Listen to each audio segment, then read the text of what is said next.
Nasakaan na sang kaso pasado alas 4 sa ngapon Abril 16 sa isa. Siyang ilo Milanyo 42 anyos matapos nga nagpinalupok kagintayaan sing armas lutanga ang magamay nga Jesse Doromal kagampito sini katuig nga bata sa barangay Mansaya Lapus alas 9:30 sang gabi Abril 15. Posible man nga maribok ang license to own and possess firearms o LTOP kag permit to carry firearm outside the residence o PTC-4 bangod sa kaso nga gidpasaka sa iya sang La Paz Police Station. Ini ang gidpayag ni Police Captain Marlon Perez, officer in charge ng La Paz Police Station sa mga interview sang K5 News FM Iloilo. Naiblon nga na-recover sa balay sang suspetsado ang taoros 9mm caliber pistol, 3 ka empty shells kag isa ka magazine nga may unod ka 7 ka live ammunition sa ginpadala naman sa crime laboratory ang mga na-recover nga mga ebidensya. Agod nga ipaidalom sa ballistic examination agod nga may baluan kung nakaagi na gamit sa kun anuman nga krimen.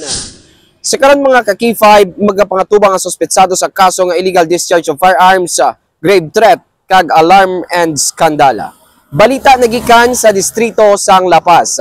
Ako si ka-K5 Eric Canyazares para sa Kampiyon nga Balita, Serbisyo Publiko kag Kalingawan sa Iloilo, K5 News FM.